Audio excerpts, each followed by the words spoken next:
Harley's calling this 2026 Lowrider ST their most refined version yet. I ride it back to back with an Aprilia RS660 and an Indian Challenger to find out. First things first, I've ridden these bikes before, so I got quite a lot of experience on them at this point, which is great. They're still nimble. It's not quite as nimble as like my Sportster, for example, but they feel pretty darn good. And you can definitely boogie these things. So we're gonna see how she does. I don't know how curvy this route is, but we're gonna find out.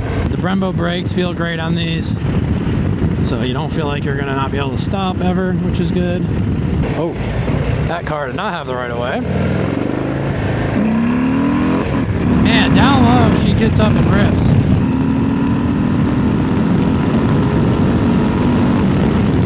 Yeah, I mean, a little bit dead on the top end compared to like a modified, Sportster or Dyna, but these stock motors get choked up just because of the cams that are in them and stuff.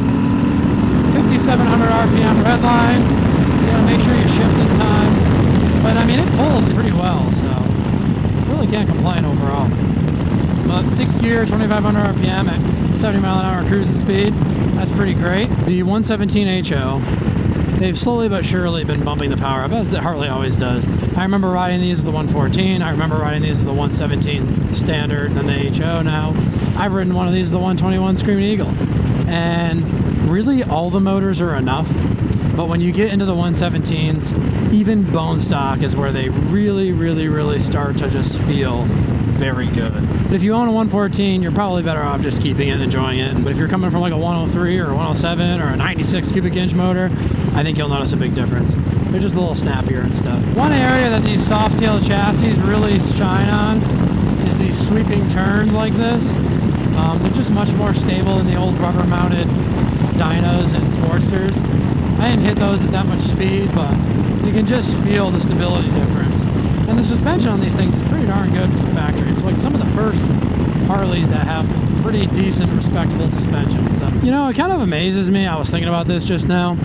These Milwaukee 8s have gotten pretty refined by Harley standards, and even just by any bike standards. Like, I was just riding an Aprilia RS660 sport bike, which is like obviously very refined in the sense of it being a sport bike. And this doesn't really feel that much less refined. Like, they've gotten the vibrations out of these motors so much so. They're smooth, power delivery is nice. Like, the motor itself is fairly quiet now. It's just not the same experience, for better or worse, I guess, as the old Harleys. And even just like the controls are lighter.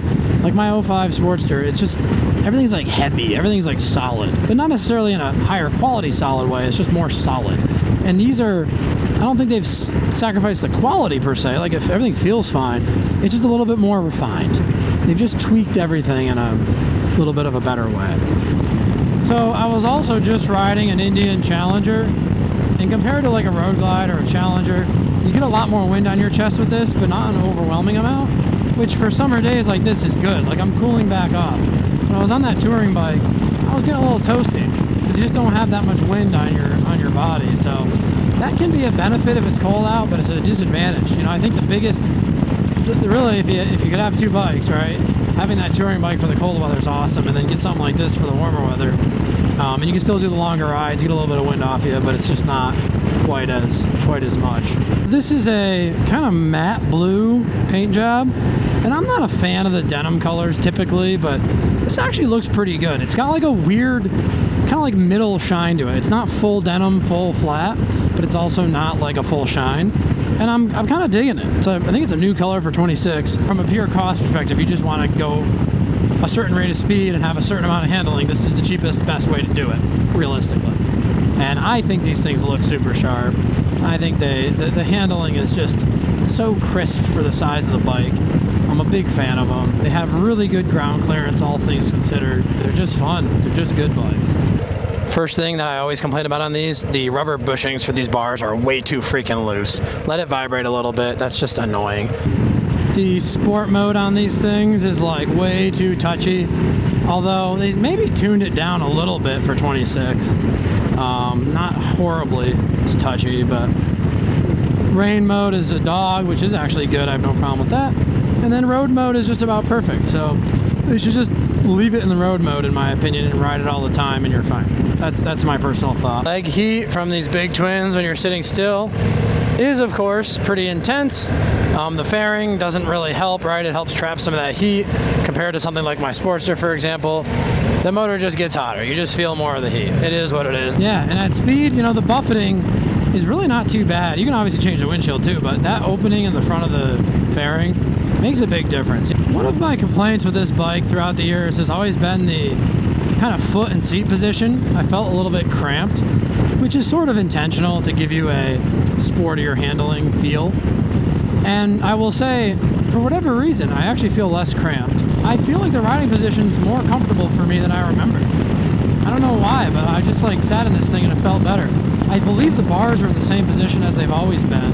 I got a little bit of helmet buffeting. I don't know if you can hear it on the microphone, but it's like, it's not even a feel of buffeting, I can just hear it. And if I lean forward or back, it doesn't seem to change too much. Going up, it helps.